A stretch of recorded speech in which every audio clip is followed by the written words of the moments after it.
The cranberry sauce glistened in the crystal bowl, catching the afternoon light that streamed through the dining room windows. I adjusted the silverware one more time, making sure each fork, each knife, each spoon was exactly where it should be. My hands weren't shaking. Not anymore. That surprised me. The turkey sat golden and perfect at the center of the table, surrounded by all the traditional dishes. Sweet potato casserole with the marshmallows browned just right. Green bean casserole, stuffing, mashed potatoes whipped to clouds. Everything looked like a Norman Rockwell painting. Everything looked like Thanksgiving should look, except for the 2 empty chairs I'd set at the far end of the table. My daughter would see them when she walked in. She'd ask who else was coming, and I'd smile, the way I'd been practicing in the mirror for 3 days, and I'd say, "You'll see, honey. Just some people I wanted you to meet. But I'm getting ahead of myself. Let me tell you how we got here. Lisa was my miracle baby. I had her when I was 42, after years of thinking I'd never be a mother. Her father, my Richard, died when she was only 6. Heart attack, sudden as a summer storm. One day he was coaching her soccer team, the next day he was gone. And it was just the 2 of us. I worked 2 jobs to give her everything. During the day, I was a secretary at the elementary school. Evenings and weekends, I cleaned offices downtown. Lisa never went without. Piano lessons, summer camps, a car when she turned 16, college without loans. I was so proud the day she graduated with her business degree. So proud when she got that corporate job in Denver. My baby girl, wearing power suits and carrying a briefcase. "Mom, you don't have to work so hard anymore," she told me at her graduation. "I'm going to take care of you now, I promise." And for a while, she did. She called every Sunday, sent flowers on my birthday, visited for holidays. When I retired at 63, she threw me a party, made a speech about how I was her hero, how she owed everything to me. That was 3 years ago. The change started slowly. So slowly I barely noticed at first. The Sunday calls became every other Sunday, then monthly. The visits got shorter. She'd spend most of the time on her phone, texting, checking emails. "Sorry, Mom, work stuff. You know how it is." I didn't know how it was. When I was working 2 jobs and raising her alone, I still made time, but I didn't say that. You don't say things like that to your children. You just love them and hope they'll find their way back to you. Then came the request. It was a Tuesday evening, almost exactly a year ago. Lisa showed up at my door without calling first. That should have been my first warning sign. She never just dropped by anymore. "Mom, can I talk to you about something?" We sat at this very table, the same table where I'm setting out the good china now. She held my hand and told me about an investment opportunity. A sure thing, she called it. Her company was going to expand into a new market. She had inside information. If she could just get in on the ground floor with $50,000, she'd double it, triple it even, within 6 months. "But honey, that's my retirement money," I said. "That's what I'm living on." "Mom," she squeezed my hand, looked me right in the eye. "Do you trust me?" Of course I trusted her. She was my daughter, the baby I'd given everything for. "I'll pay you back in 6 months with interest." "Mom, this is going to change both our lives. Think about it. You could travel, fix up this house. You've sacrificed so much for me. Let me do this for you." I signed the papers, transferred $50,000 from my retirement account into hers. It was everything I had left after the pension and Social Security. 6 months came and went. When I asked about the investment, Lisa got defensive.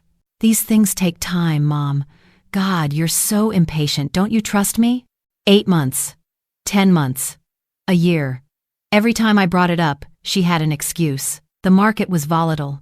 The expansion was delayed. She was waiting for the right time to cash out. "You'll get your money, Mom. Stop nagging me about it." Nagging. That word cut me. I'd asked maybe once a month. Was that nagging? When it was my money? When I was starting to struggle to pay for my blood pressure medication? Then, 2 months ago, my furnace died. November in Colorado, and I had no heat. The repairman said it was beyond fixing. I needed a new one. $8,000. I didn't have $8,000. I called Lisa. "Voicemail," I texted. No response. Finally, at 11 p.m., she called back. Mom, I'm at a work dinner. What is it? I explained about the furnace. The cold, the quote. Silence on the other end. Lisa? Honey, I hate to ask, but could you maybe give me back some of the money? Just enough for the furnace? You can pay me back when the investment— Are you serious right now? Her voice was sharp, cold. Mom, that money is tied up. I can't just liquidate assets because you have a furnace problem. You'll have to figure it out. But honey, I don't have— Mom, I have to go. My clients are waiting. Maybe try a payment plan or something. She hung up. I sat in my cold house, wrapped in blankets, and cried. Not because of the cold, because of the tone in her voice. Like I was bothering her.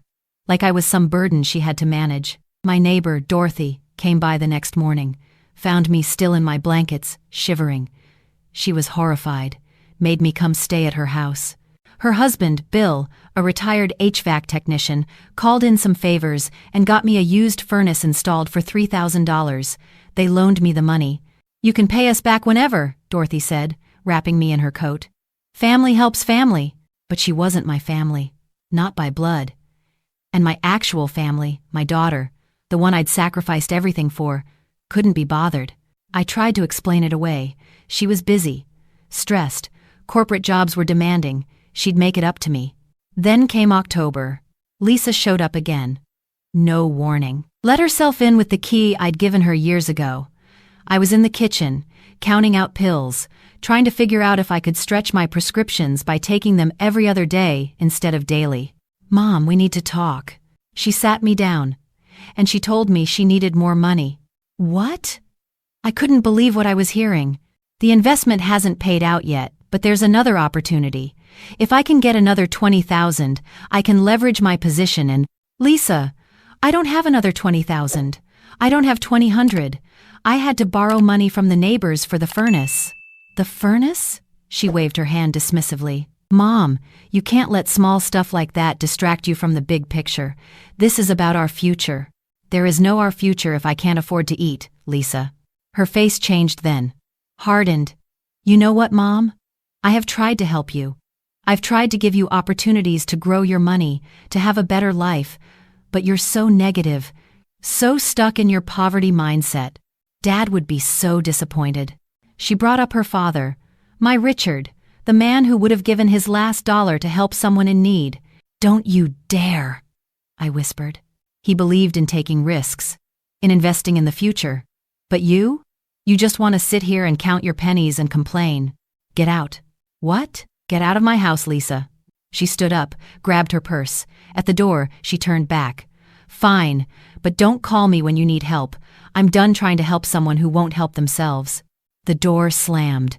I sat at the table for hours, just sat there, the same table where I'd helped her with homework, where we'd eaten countless dinners, where I'd signed over my retirement savings because she'd asked me to trust her. That night, I couldn't sleep. I got up and started going through boxes in my closet, old bank statements, because I still like to keep paper records. I found the transfer receipt, $50,000 to Lisa Ann Patterson. I found other things too, birthday cards I'd sent with checks, for your new apartment, honey, for your car repair. Just a little something extra, $500 here, $1,000 there. Over the years, probably another $20,000.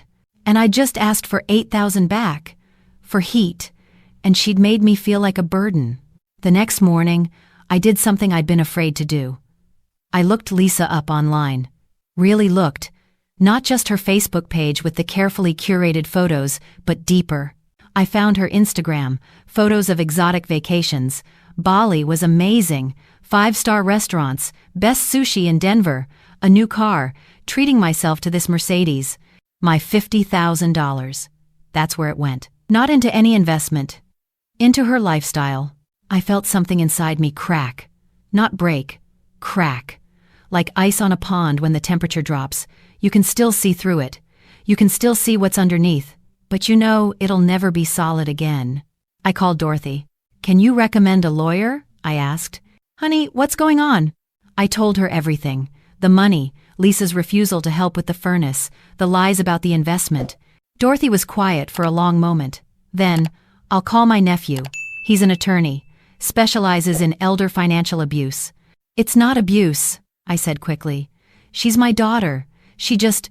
Patricia. Dorothy's voice was firm but gentle. If she took money under false pretenses and refuses to return it while you're struggling to meet basic needs, that's financial exploitation.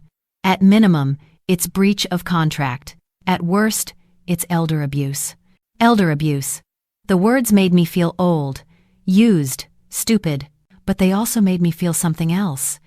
Angry. The lawyer, James, met with me the following week. He listened to my story, looked at my documentation, the signed agreement Lisa had given me, promising to return the money within 6 months with interest, the bank transfers, screenshots of her social media showing expensive purchases during the time she claimed the money was tied up in investments. Mrs. Patterson, you have a strong case. We can pursue this civilly, maybe criminally, depending on what else we find. I don't want to send my daughter to jail, I said. I understand. But you need to understand something too. This behavior? It doesn't get better. It escalates. Right now, it's money. But financial abuse is often linked to emotional abuse, neglect, even physical abuse as people age. If you don't set boundaries now, what happens when you're 75 and need her to make medical decisions for you? I went home and thought about that. Really thought about it. I thought about how she'd spoken to me. Stop nagging. You're so negative. Poverty mindset. I thought about Richard. What would he want me to do? He'd always said I was too soft, too willing to sacrifice myself. Patricia, he'd tell me, you can't pour from an empty cup. Take care of yourself too. I thought about Dorothy and Bill, my neighbors who'd helped me when my own daughter wouldn't, and I made a decision. I called Lisa, left a message. Honey, I'd love to have you over for Thanksgiving. I know we haven't been on the best terms, but you're my daughter. I want to work this out. Please come, I'll make all your favorites. She didn't call back for 3 days. When she finally did, her voice was wary. Mom? You want me to come for Thanksgiving? I do. More than anything. Can you come? Around 2 o'clock? Yeah. Okay, sure. And Lisa? I'm sorry. For nagging. For not understanding. I want to make things right. I could hear the relief in her voice. Oh, Mom. I'm sorry too. I've been so stressed. Work has been crazy. I haven't been myself. I know, baby. We'll talk. We'll figure it out. When she hung up, I sat there for a moment, feeling guilty, feeling manipulative, feeling necessary. Then I called James the lawyer. She'll be here Thanksgiving at 2. Can you make it? I'll be there. I called someone else too. Linda Freeman, a financial advisor Dorothy had recommended. Someone who specialized in helping seniors recover from financial exploitation. Can you come to Thanksgiving dinner? I asked. I know it's your holiday too. Mrs. Patterson, for a case like this, I'll be there. The days leading up to Thanksgiving, I cooked like I was preparing for an army. Not because I expected us to eat it all, but because I needed to keep my hands busy, needed to focus on something other than what was coming. I made Lisa's favorite pumpkin pie with extra whipped cream, her favorite stuffing with cranberries and pecans. Everything she'd loved as a child, every comfort food I'd ever made to soothe her scraped knees and broken hearts. Dorothy came over Wednesday night, found me crying over the pie dough. Oh, honey, she hugged me. You're doing the right thing. Am I? She's my daughter, my baby, and you're her mother. Sometimes being a mother means tough love, means teaching consequences. You taught her that when she was 5, and you put her in timeout for hitting. This is no different. She hit you, Patricia. With money instead of her hand, but she hit you. I'd never thought of it that way. Thursday morning, I set the table. The good china, wedding gifts I'd only used for special occasions, crystal glasses, linen napkins, everything perfect. I set 7 places, 1 for me at the head, 1 for Lisa to my right, 2 empty chairs to my left, 2 more at the far end. At 1:45, I put on my good dress. The navy blue one Lisa had bought me for my 65th birthday. You look beautiful, Mom, she'd said when I tried it on. I looked at myself in the mirror. I did look old. When had that happened? When had the lines around my eyes gotten so deep? When had my hair gotten so white? But my eyes were clear, determined. At 1:58, I heard a car door. My heart started pounding. I took a deep breath, smoothed my dress. The doorbell rang. I opened it, and there was my daughter, my beautiful daughter in her expensive coat and designer purse. She was holding a bottle of wine. "Hi, Mom." She leaned in for a hug. I held her, smelled her perfume, felt her hair against my cheek. For a moment, I almost called it off, almost sent James and Linda home, almost decided to just have Thanksgiving with my daughter and pretend everything was fine. But then she pulled back and said, "So you've come to your senses," and smiled. Come to my senses, like I'd been crazy, like I'd been wrong to ask for my money back. "Come in, honey. Dinner's almost ready." She walked into the dining room, stopped when she saw the table. "Mom, this is beautiful. You went all out." She saw the extra places. "Wait, who else is coming?" "Just some people I want you to meet. They should be here any minute." She frowned. "People? What people?" The doorbell rang again. "I'll get it," I said. James stood on the porch in a suit, holding a briefcase. Linda was beside him, professional and kind-looking. "Mrs. Patterson," James said quietly. "You ready?" I nodded. Because I was. I'd been getting ready my whole life to stand up for myself. I just hadn't known it. I led them into the dining room. Lisa stood up when we walked in. Her face went from confused to alarmed. "Mom? Who are these people?" "Lisa, this is James Patterson. No relation. He's a lawyer. And this is Linda Freeman. She's a financial advisor. I asked them to join us for Thanksgiving." "A lawyer?" Lisa's voice went sharp. "Mom, what is this?" "This is Thanksgiving dinner, honey. Sit down. Let's eat." "I'm not sitting down until you tell me what's going on." I pulled out my chair, sat down, folded my hands on the table. $50,000, I said. "A year ago, you told me you had an investment opportunity. I trusted you. I gave you everything I had. You promised to pay me back in 6 months. It's been 12 months. I'd like my money back." Lisa's face flushed. "This is ridiculous. You invited me to Thanksgiving to ambush me with lawyers?" "No, honey. I invited you to Thanksgiving to give you a chance to do the right thing before this goes further." "Goes further?" She laughed. It was an ugly sound. "You're going to sue me? Your own daughter? If I have to." She grabbed her purse. "This is insane. You know what? Sue me. Good luck getting anything. That money is gone. I spent it. I used it to build my life, the life you wanted me to have. You used it to go to Bali," I said quietly, "to buy a Mercedes, to eat at expensive restaurants while I couldn't afford to heat my house." She froze. "You posted about it, honey. All over social media. Those trips? That car? That was my retirement. That was supposed to keep me alive. Oh my God, Mom, you're stalking me on social media now? This is pathetic." James cleared his throat. "Miss Patterson, your mother has documentation, a signed agreement, bank transfers, evidence that you misrepresented the purpose of the loan. In Colorado, financial exploitation of an at-risk elder is a crime." "At-risk elder? She's 66 and reliant on a fixed income that you depleted through false pretenses," Linda added. "I've reviewed her financials. Before she gave you that money, she was comfortable. Now she's below the poverty line.